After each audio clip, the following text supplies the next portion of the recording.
રમાજી, શું કહેશો? દિન પ્રતિદિન જે રાસાયણિક ખેતીના કારણે માનવ સમાજમાં જે જિંદગી ઉપર ઘણા બધા અસરો જોવા મળી રહી છે.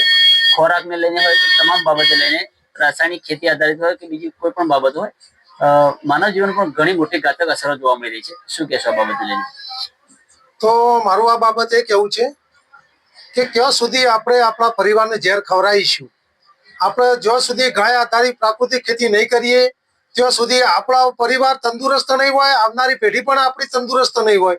તો આપણે ગાય આધારિત ખેતી કરીશું અને આપણા પરિવારને રાસાયણિક મુક્ત અને કેમિકલ મુક્ત પૌષ્ટિક આહાર આપણે આપીશું તો પ્રાકૃતિક ખેતી આપણે કરવી જ પડશે દરેક ખેડૂત મિત્રોએ.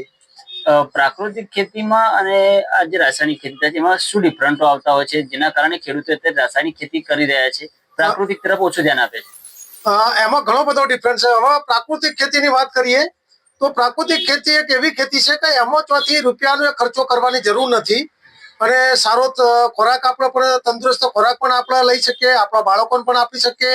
આપણે કોઈ પણ અનાજ હોય કે શાકભાજી હોય એ રાસાયણિક કેમિકલ વગરનું આપણે પકવીએ અને એ ખોરાક જો આપણને આપણા પરિવારને આપણા બાળકોને આપણે આપીએ તો એમનું સ્વાસ્થ્ય બહુ સરસ અને તંદુરસ્તમય રહે.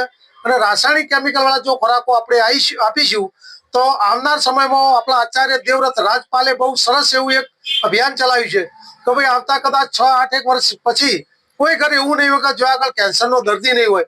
તો હું આ રાજપાલ સાહેબનું પણ હું ખરેખર ખૂબ ખૂબ આભાર માનું છું કે એમને આટલી મુહિમ ચલાવી છે પ્રાકૃતિક ખેતીની. તો આપણે ખેડૂત મિત્રોએ ખાસ એમાં સહભાગી બનવાનું છે અને સહભાગી બની અને ગાય આધારિત પ્રાકૃતિક ખેતી કરીશું અને રાસાયણિક કેમિકલ ખેતી ખરી એ છોડી દઈએ અને આપણા પરિવારને આપણે ઝેર ખવડાવવું નથી. આપણે ધરતી માતા, ધરતી છે આપણી એક માતા છે, તો આપણી માતાને પણ શું કામ આપણે ઝેર આપવું જોઈએ? તો આપણે આપણા પરિવારને અને આપણી ધરતી માતાને ઝેર આપવું નથી. તો આપણે રાસાયણિક કેમિકલ છોડી અને હું તો દરેક મારા ખેડૂત મિત્રોને અને ખેડૂત મિત્રો એ મારો પરિવાર છે અને એમને દરેકને હું તો વારંવાર મિટિંગોમાં પણ કહેતો હોઉં છું ભાઈ કે તમે રાસાયણિક કેમિકલ છોડી અને ગાય આધારિત પ્રાકૃતિક ખેતી કરો અને તમારો પરિવાર છે એમને તંદુરસ્ત જીવન આપો. હાલમાં રમાજી, ખેરાલુ તાલુકાની વાત કરીએ તો આપણા તાલુકામાં કેટલા લોકો પ્રાકૃતિક ખેતી, ગાય આધારિત ખેતી કરી રહ્યા છે અને એનું શું રિઝલ્ટ છે?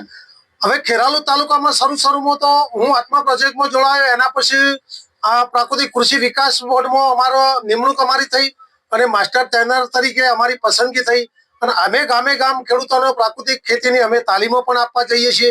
ધારો કે 25 થી 40, 50, 100 ખેડૂતો ભેગા કરી અને એમને અમે પ્રાકૃતિક ખેતીની તાલીમ આપીએ છીએ. અમે જે તે કોઈ તાલીમ આપીએ 50 ખેડૂત ભેગા કર્યા હોય એમાંથી 50માંથી 5 જણ તો પ્રાકૃતિક ખેતી તરફ વળતા જ હોય છે. તો ખેરાલુ તાલુકામાં વધુમાં વધુ હાલ તો લગભગ ખેડૂતો પ્રાકૃતિક ખેતી તરફ આગળ વધી રહ્યા છે અને આવનાર સમયમાં દરેક ખેડૂતો પ્રાકૃતિક ખેતી પોતાના માટે કરશે એવું હું ચોક્કસ જોઈ રહ્યો છું. રમાજી, આપણે વાત કરીએ તો જ્યારે કે ઉદ્યોગપતિઓ હોય કે બીજા ત્રીજા લોકો હોય, એ રાસાયણિક ખેતી વાળું જે અનાજ પેદા થાય છે એ લોકો ખાય એ વસ્તુ સ્વાભાવિક છે, પરંતુ ખેડૂતો પણ પોતાનું વિચારતો નથી. અત્યારે ખેડૂતના પાસે તો પોતાની જમીન છે, પોતાનું પાણી છે અને પોતે પ્રાકૃતિક ખેતી કરી શકે તેવી શક્યતાઓ હોય છે, બરાબર? તમામ તેમ છતાં પોતાના ભવિષ્યનું, પોતાના બાળકોનું વિચારે વગર તે આ દવાનો ઉપયોગ કરે છે. આ બાબતને લઈને શું કહેશો? શું ભવિષ્યમાં અસર છે? હવે ભવિષ્યમાં અસરમાં એવું છે કે લોકોને વધડી દોટાથી પૈસા પાછળ પણ આવા લોકોને સમજાઈ પણ રહ્યું છે અને આટલી મિટિંગો થાય છે. આપણા રાજ્યપાલના પ્રોગ્રામો ઘણા બધા એટલા થતા હોય છે, બીજા બધા આપણે ઘણા પ્રોગ્રામો ખેતીવાડીના પણ થતા હોય છે. એમાં રાસાયણિક કેમિકલથી થતું નુકસાન, એ નુકસાન વિશેની દરેક ખેડૂતોને માહિતી સરસ એવી આપવામાં આવશે ને એ માહિતી થકી ખેડૂતોની હવે તો ખબર પડવા મળી છે કે ભાઈ આપણે આ તરફ જો નહીં છોડીએ, રાસાયણિક કેમિકલ નહીં છોડીએ તો ભવિષ્યમાં આપણો પરિવાર ખરો ને એ પણ એકદમ બીમાર છે અને ઘરે કેન્સરના દર્દીઓ પણ જોવા મળશે. એટલે આપણા ખેડૂતો પણ હવે આ તરફ પ્રાકૃતિક ખેતી તરફ ખરું ને એ વળવા માંડ્યા છે અને હું જોઈ રહ્યો છું કે ભવિષ્યમાં આવનાર કદાચ 2-5 વર્ષમાં લગભગ તો ખેડૂતો પ્રાકૃતિક ખેતી તરફ વળશે.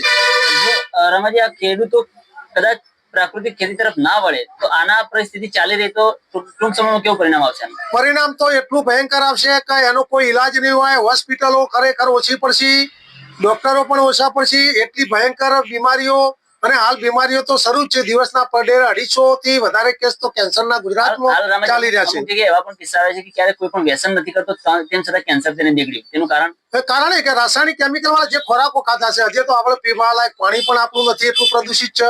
હવા પણ આપણી એટલી રાસાયણિક કેમિકલ વાળી થઈ છે અને ખોરાકની તો વાત જ ન કરો. આપણે જે જમીનમાં નાખ્યું એ રાસાયણિક કેમિકલ, હવે જે આપણે જમીનમાં ઉપજ માટે નાખ્યું એ ધરતી માતા પાછું પોષક તત્વ તરીકે આપણા છોડને આપવાની, અને એ છોડમાં જે ઉત્પાદન આપણે લઈએ એ પણ આપણે ઝેરવાળું જ પાછું વળીને આવવાનું છે. અને મૂળ જવાબદાર તો આપણે ખેડૂત મિત્રો જ છીએ કે ભાઈ આપણે જેવું ધરતી માતાને ઝેર આપીએ છીએ એવું ધરતી માતા વળીને પાછું આપણને ઝેર આપે છે. અને એ ઝેર આપણા પરિવારને અને આપણા બાળકોને આપણે એ ખબર છે આહાર એવો. તો હું તો મારા ખેડૂત મિત્રોને બે હાથ જોડીને નમ્ર વિનંતી કરું છું કે ભાઈ તમે રાસાયણિક કેમિકલ વાળી ખેતી છોડો અને તમે તમારા પરિવાર માટે તમારે બીજું કોઈ વિચારો, તમે તમારો પરિવાર વાલો છે કે તમારો મિલકત વાલી છે. હું તો ખેડૂત મિત્રોને એ જ સલાહ આપું છું. માનવીનું જીવન મહત્વનું છે. જીવન મહત્વનું, આપણો પરિવાર મહત્વનું. તમારા જોડે ધન દોલત ઘણું હશે, પણ જો તમારો પરિવારમાં તો મારી પેઢી જો તંદુરસ્ત નહીં હોય, કોઈ ખાના નહીં હોય, તમારા બાળકો નહીં હોય તંદુરસ્ત, તો એ મિલકત શું કામની? એટલે મિલકત સાચી મિલકત. આ સમગ્ર બાબત તો શરૂઆત કરવાની થાય તો સૌપ્રથમ શરૂઆત ખેડૂતની કરવાની હોય છે આ બાબતને લઈને, કારણ કે જે અટકાવી શકશે તો ખેડૂત જ અટકાવી શકશે, અને ભવિષ્યનું ખરાબ પરિણામ આવનાર હોય તો ખેડૂતના કારણે બની શકે. વાત સાચી છે. તો ખેડૂતોને અપીલ છે ખાસ, ખેડૂતોને આપણે એક જ અપીલ છે, ભાઈ તમે તમારે વેચવાની વાત છોડી દો બાજુ પર, પણ તમે તમારા ઘર માટે તમારા પરિવાર માટે. હાલની વાત કરીએ તો આપણે જે વધુમાં વધુ જો ઝેર કોઈ ખેડૂત પકવતો હોય તો શાકભાજીમાં, તો શાકભાજી એક એવી વસ્તુ છે કે એમાં એટલી હદે કેમિકલ ને રાસાયણિક દવાનો છંટકાવ કરવામાં આવે છે. તો વધુમાં વધુ જો આપણે ઝેર ખાતા હોય તો અનાજમાં તો જો કે ઓછું જ ખાઈએ છીએ, પાણીમાં ઓછું પીએ છીએ, પણ જે શાકભાજી આપણે રોજિંદી જરૂર છે, દિવસમાં 2 વાર, બપોર સાંજ 2 વાર, એવા પરિવાર છે દિવસમાં 2 વાર શાકભાજી જેને કરવી હોય, અને એ લોકો બજારમાંથી જે શાકભાજી લાવી અને જે શાકભાજી કરશે એટલું ઝેર લાવશે, બજારમાંથી શાક લાવતા નથી. તો હું તો મારા ખેડૂત મિત્રોને એ જ કહું છું કે તમારી જો જમીન છે, પાણી છે તમારી જોડે, તો તમે તમારા ઘર પૂરતી તો શાકભાજી પોતાના માટે ઘરે જ કરવાની. બિલકુલ, કારણ કે આમાં અમુક વખત એવું હોય છે કે ખેડૂત પોતે ખેડૂત છે, તેમ છતાં શાકભાજી બજારમાંથી વેચાતી લાવે છે, એના ઘરની જમીનમાં ક્યારેક શાકભાજી પકવતો નથી. આનું કારણ શું છે અને આ બાબતે શું અપીલ કરશો ખેડૂતોને? આ ખેડૂતોની એક માનસિક એવી હતું કે ભાઈ આપણે નથી વાવવી ને શાકભાજી આપણે ત્યાં થાય નહીં, બજારથી લાવીશું. પણ હવે તો ખેડૂતે પોતાના માટે ઘેર વાવવાનું દરેકે ચાલુ કરી છે. મારા ત્યાં તો ફિલ્ડમાં લોકો, મારા મોડેલ ફાર્મમાં ઘણા લોકો વિઝિટમાં પણ આવતા હોય છે, અવારનવાર મિટિંગો થતી હોય છે. મારા બધું મોડેલ ફાર્મમાં શાકભાજી પણ મેં વાવેલી છે, અને એ જોઈને એ લોકો પણ આવીને ત્યાં જઈ અને ત્યાં મારા ત્યાં આવું તો ત્યાં હું એમને સારું એવું માર્ગદર્શન આપું છું, અને એ લોકો પણ હવે અપનાવતા થઈ ગયા છે. પોતાના ઘરે પોતાના પરિવાર માટે સારી શાકભાજી પોતાની ઘરે જ વાવતા થઈ ગયા છે ખેડૂત મિત્રો.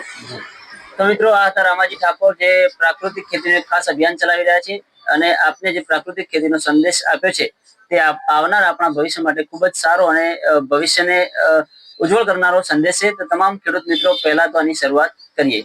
જય હિન્દ.